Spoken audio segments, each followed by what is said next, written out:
India आजकल, सच खबर हर पल। हेलो दोस्तों, नमस्कार। इंडिया आजकल में आपका स्वागत है। कोई लक्ष्य चंडी या कोटि चंडी यज्ञ काम के हैं? ओशो से जब यह पूछा गया तो वह इस प्रवचन में क्या कहते हैं, आइए जानते हैं। प्रवचन का नाम है समर्पित जीवन का विज्ञान। प्रश्न: भगवान श्री, एक छोटा सा सवाल है। कुछ दिन पहले आपने गुजरात में कोटि चंडी यज्ञ को मूर्खतापूर्ण बताया था, उसके क्या कारण थे? इस पर कृपया 2 शब्द कहें। तो इसका बहुत ही खूबसूरत जवाब देते हैं ओशो अपने इस प्रवचन में। वह कहते हैं, वह तो मैं अभी भी कह रहा हूं कि आपके कोई कोटि चंडी यज्ञ किसी काम के नहीं है, क्योंकि यज्ञ करने के पीछे जो भाव है, जो मन स्थिति है और जो मनुष्य चाहिए, वह मौजूद ही नहीं है। रिचुअल है, मुर्दा, मरा हुआ, इसमें कोई अर्थ नहीं है। यज्ञ ना भी करें, वह आदमी वापस लौटा लें जो यज्ञ का अधिकारी है, तो बिना कोटि चंडी यज्ञ किए वर्षा शुरू हो सकती है। असल सवाल कृत्य का नहीं है, असल सवाल भाव का है, गहरे भाव का है। हमने पिछले वीडियो में जो ये प्रवचन लिया था उसमें भी यह बात कही थी कि भाव खो गया है। और आप दरअसल क्या करते हैं, सवाल यह नहीं है वह करने वाला चित्त कौन है, सवाल वह है असली। तो वह तो है नहीं, वह तो गायब हो गया है। वे जो वहां यज्ञ की वेदी पर बैठे हुए हैं, वे जो इकट्ठे हुए हैं, उनका चित्त प्रार्थनापूर्ण जरा भी नहीं है। जब यज्ञ पूरा हो जाए तब जिन ब्राह्मणों ने यज्ञ करवाया उनके झगड़े को जाकर के आप देखिए तो आपको समझ में आ जाएगा कि इसके पीछे उनका भाव क्या है। किसी को कम फीस मिली, किसी को दक्षिणा कम मिली, कोई नीचे बैठ गया, कोई ऊपर बैठ गया, किसी को यह नहीं मिला, किसी को वह नहीं मिला, लाखों शिकायतें। इन लोगों ने यज्ञ करवाया है, कोई 10 रुपए की फीस पर आया है, रोज कोई 15 रुपए की फीस पर आया है। इनके द्वारा आप बादलों तक संदेश पहुंचाएंगे? क्या संदेश पहुंचाएंगे आप? एक मेरे मित्र हैं, कुछ दिन हुए मिलने आए हुए थे। पूरी जिंदगी उन्होंने जैन साधु साध्वियों को शिक्षण देने में ही बिताई है। साधु साध्वियों को धर्म की शिक्षा देते हुए उनकी पूरी जिंदगी बीत गई। न मालूम कितने साधु और साध्वी को उन्होंने ट्रेनिंग दिया, उनको प्रशिक्षित किया। मैंने उनसे पूछा कि जिंदगी हो गई आपकी पूरी, आप अब तक साधु क्यों नहीं बने हैं? तो उन्होंने कहा कि मेरा काम तो सिर्फ साधु साध्वियों को शिक्षा देने का है। सिखाते क्या है, मैंने उनसे पूछा। उन्होंने कहा, सिखाते हैं साधु होना, कि साधु ठीक से कैसे होना है, साधु होने के नियम क्या क्या हैं, साधु की साधना क्या है। तो मैंने उनसे कहा, 40 वर्ष तक दूसरों को सिखाने के बाद भी अभी तक आपको ऐसा भाव आपके मन में नहीं आया कि आप भी साधु हो जाएं? तो जिनको आपने सिखाया या उनको लगा होगा, उनको कैसा लगा होगा? कभी नहीं लगने वाला है। अब भी कहता हूं, आपके कोटि चंडी या लक्ष्य चंडी यज्ञ नहीं, कोई काम नहीं करेंगे, क्योंकि यज्ञ करने वाली वह चेतना ही नहीं है हमारे पास जो होनी चाहिए। वही है अर्थपूर्ण, और वह हो तो पूरा जीवन ही यज्ञ हो जाता है। और वह हो तो ये यज्ञ जो आप करते हैं ये भी सार्थक हो सकते हैं। मैं निरंतर इनके खिलाफ बोलता रहा हूं। कई लोगों को भ्रम पैदा हो जाता है कि शायद मैं यज्ञ के खिलाफ हूं। मैं और यज्ञ के खिलाफ कैसे हो सकता हूं?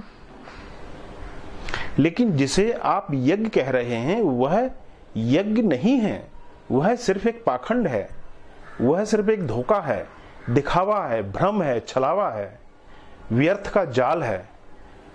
कभी सार्थक रहा होगा, लेकिन जिन लोगों की वजह से वह सार्थक था वे लोग अब हमारे बीच नहीं हैं। और उन लोगों को पैदा करें तो सार्थक हो सकता है। मैंने एक छोटी सी कहानी सुनी है। मैंने सुना है एक घर में छोटे बच्चे थे, तो बाप था बूढ़ा। छोटे बच्चे ही थे तभी बाप मर गया। लेकिन बच्चों ने देखा कि बाप खाना खाने के बाद में उठकर चौके में से दीवार पर जाता था। दीवार पर वहां पर एक आला था और उस आले में कुछ उठाता था, कुछ करता था, बच्चे जब बड़े हुए तो उन्होंने उस आले को संभाल कर रखा। बाप कुछ करता नहीं था विशेष। दरअसल आले में उसने एक सींख रख छोड़ी थी, सींख, दांत साफ करने वाली सींख, दांत साफ करने के लिए। तो लड़के बड़े हुए तो उन्होंने देखा था कि बाप खाना खाने के बाद में रोज आले पर जाता था। अब बाप की याद में वे भी आले पर जाने लगे। उनको पता तो था नहीं कि वहां पर सींख रखी हुई है, उससे वह दांत साफ करने जाता था। अभी उनके दांत भी इस योग्य न थे क्योंकि वो बच्चे थे कि उनको कभी दांत साफ करने की जरूरत पड़े, तो ऐसा तो उनके साथ था नहीं। तो उन्होंने सोचा करना क्या वहां जाकर, तो वे नमस्कार कर लेते थे कि चलो ठीक है, शायद वो नमस्कार करने जाते होंगे। तो फिर जब वो बड़े हुए फिर उन्हें ऐसा लगा कि नमस्कार तो करते हैं, आले में कुछ है, कुछ खास तो है नहीं, सिर्फ एक सींग रखी हुई है।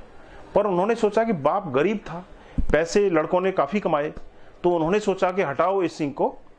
उन्होंने एक चंदन की लकड़ी खुदवाकर वहां पर रख दी। जब लकड़ी ही रखनी है तो इस सींग को क्या रखना, चंदन की लकड़ी खुदवा के रखवा दी। बहुत अच्छी बात। फिर और पैसा आया उनके पास, काफी पैसा कमाया उन्होंने, और वे और बड़े हुए। फिर उन्होंने नया मकान बनवाया। तो उन्होंने कहा वह आला तो बनाना ही पड़ेगा क्योंकि वह उनके पिताजी का प्रतीक चिन्ह है। तो उन्होंने कहा कि अब आला क्या बनाना, एक छोटा सा मंदिर ही बना देते हैं, चलिए मंदिर बना लो। चंदन की लकड़ी छोटी पड़ने लगी, मंदिर बड़ा हो गया। तो उन्होंने सोचा कि चलो एक बड़ा स्तंभ ही बना लो। तो उन्होंने एक बड़ा स्तंभ बना दिया और वहां पर उन्होंने एक सोने का भव्य, मंदिर के बीच में सोने का स्तंभ बनवा कर रख दिया। रोज खाना खाकर उसको नमस्कार करके अपने काम पर चले जाते थे। मैंने सुना है अब भी उनके घर में वही हो रहा है, आपके घर में भी वही हो रहा है, सभी घरों में वही हो रहा है।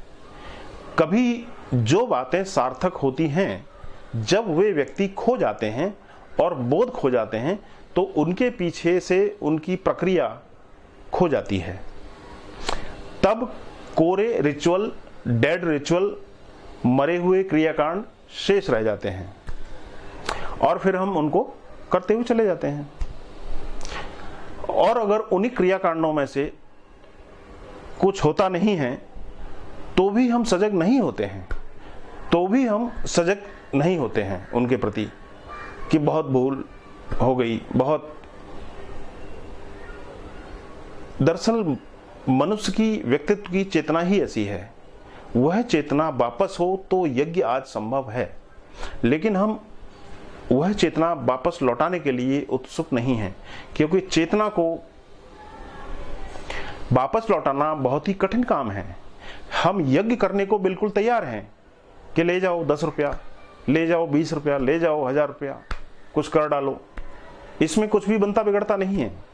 बहुत से बहुत 10 रुपये का नुकसान होगा, करो। यज्ञ करने में उत्सुक हैं, यज्ञ की चेतना में हम उत्सुक नहीं हैं।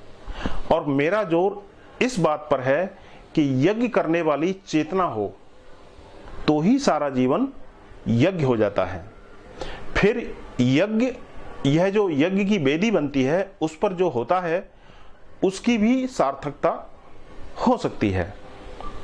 वह हमेशा करने वाले आदमी पर निर्भर करता है, वह कभी भी की जाने वाली क्रिया पर निर्भर नहीं करता है। तो इस प्रवचन में फिलहाल इतना ही। आप देख रहे थे ओशो का प्रवचन, जिसमें पूरा जीवन एक इकोलॉजी है, इस पर ओशो ने समझाया। ये 3 भाग में मैंने आपके सामने पेश किया।